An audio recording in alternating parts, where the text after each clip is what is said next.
morning, everybody. Happy Tuesday. We have a great show for everybody today, but with some sad news. What do we have today, Krystal? Yeah, there is a lot going on today. We're going to cover this breaking news out of Baltimore where a major bridge collapsed after being struck by a cargo ship.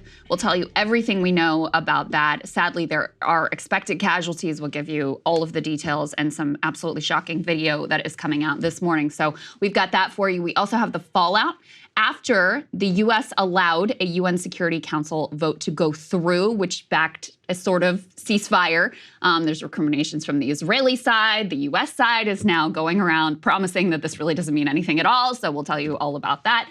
We also have a very interesting interview from Donald Trump with an Israeli outlet about how he would handle the U.S.-Israel relationship and what he thinks of the way that Israel has conducted itself. Perhaps some surprising comments there. Very Trumpian comments, let's just say that. Very Trumpian. He also had a big day in court yesterday. One big win in terms of that massive bond amount getting knocked down, but he also now has an official criminal trial date on the calendar, so that is incredibly significant. We also learned yesterday that Boeing CEO is going to step down at the end of this year. It's part of a larger leadership shakeup.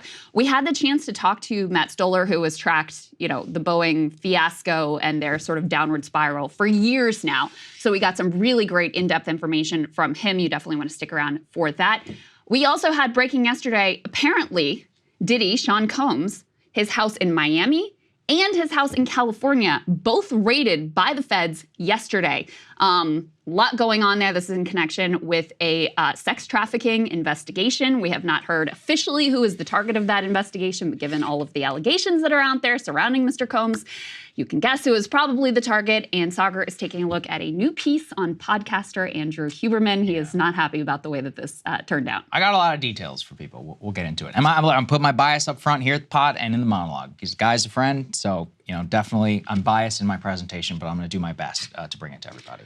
All right, so we want to begin with that tragic news out of Baltimore. Let's go ahead and put this up on the screen. So a major thoroughfare. This is the Francis Scott Key Bridge on 695 just outside of Baltimore, collapsing after a large cargo ship runs into it. If you watch this video closely, you can see what appears to be that ship losing power multiple times. It looks like 2 times before hitting this bridge. Of course, there's going to be an investigation to find out exactly what happened here, but this is a significant roadway. You can also see, trucks and vehicles traversing the bridge.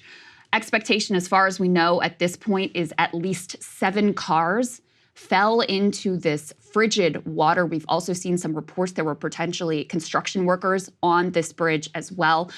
They are treating it as a mass casualty incident. Obviously, a tragic, horrifying scene unfolding there. In addition, we know this was actually the first 30 minutes of a 27-day journey that this cargo ship was just embarking upon. We can put another image up on the screen here showing you the aftermath as the sun is just beginning to come up there. I mean, this entire truss bridge collapsing. I saw one person saying this is one of the largest spans of this particular type of bridge in the world. So you can imagine, the number of vehicles that may have been on this bridge, this happening overnight. You can only imagine if this had happened during rush hour. Terrifying scene, Saagar. And we also have a few details we can give you. Let's put this up on the screen from the Wall Street Journal. So they say Baltimore bridge collapses after being hit by ships sending vehicles into the river. And as I mentioned, there is an expectation that there could be casualties here. Right now, around 20 people and multiple cars, they are saying, are likely to have fallen in the water. As far as we know, everybody who was on board the ship is actually okay. And Saagar, they say they're going to be cooperating fully with the investigation into what occurred here, but also authorities in Baltimore saying there is no indication that this was intentional or this was terrorism. It appears, upon first glance, we'll wait for the full investigation, but to have been a horrific technical mishap. A lot of questions, though, around this ship. So this is the Dali. It's a Singaporean flagged vessel. As you said, it was departing Baltimore for Sri Lanka, supposed to arrive there on April 22nd, 1,000 feet long, and it was contracted by Maersk. Maersk said that they had fully owned all of the cargo that was on board. Some interesting details. Actually, previously had been involved in a mishap mishap. It said in a mishap previously where they did not see any major damage. But the thing is, Krystal is a relatively new vessel. The ship was built in 2015 by Hyundai Industries. So, I mean, this is it's a pretty reputable corporation with a good engineering background. So there's going to be a lot of questions here. Yeah, this was earlier this year in 2000. Sorry, earlier that year, following 2016, the ship was involved in an incident where it hit a stone wall at the port of Antwerp, which sustained minor damage at the time, but nobody was injured. So there is quite a bit of regulatory stuff that's going to kick in now in the similar way that the NTSB handles a flight crash. Like, we're going to have to see whether the pilots on board were acting properly, procedure was taking place, whether there was a mechanical failure that was avoidable, whether this was a maintenance issue before it had left port. But clearly we can infer a couple of things. It had just left port. So we really need to examine what exactly led up to this. I mean, this is a major transportation catastrophe here in the U.S. We were both talking beforehand. I don't know how many times you and I have both been on this bridge. Oh, absolutely. Anybody who lives in the DMV has been on the bridge at least a couple of times, or driven across it. Absolutely. I mean, Kyle's planning to drive to New York today. Very likely would have been over this bridge if it wasn't for the fact obviously it closed and catastrophically collapsed. But this is not only right there near the port.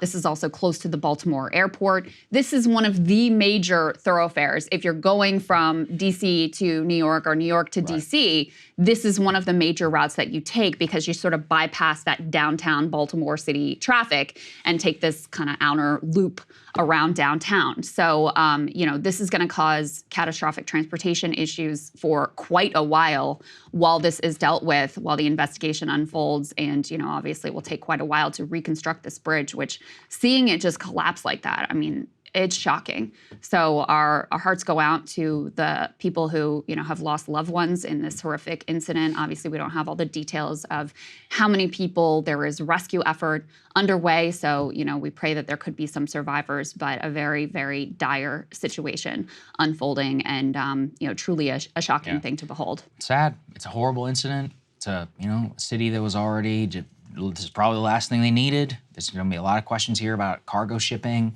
and all of that, but in the immediate aftermath, it's cold water and it's just a nightmare situation. Just driving along, doing your job. A lot of these guys apparently were construction workers who were included, working in the middle of the night, and then next thing you know, a bridge below you just blows out this entire thing and you put unimaginable into the water. Just it's literal nightmare stuff. Biggest nightmare that there is. So praying for everybody who's involved. Absolutely. Hey guys, if you like that video, go to breakingpoints.com, become a premium subscriber, and help us build the best independent media organization on the planet. That's right. We're subscriber funded. We're building something new. We want to replace these failing mainstream media organizations. So again, to subscribe, it's breakingpoints.com.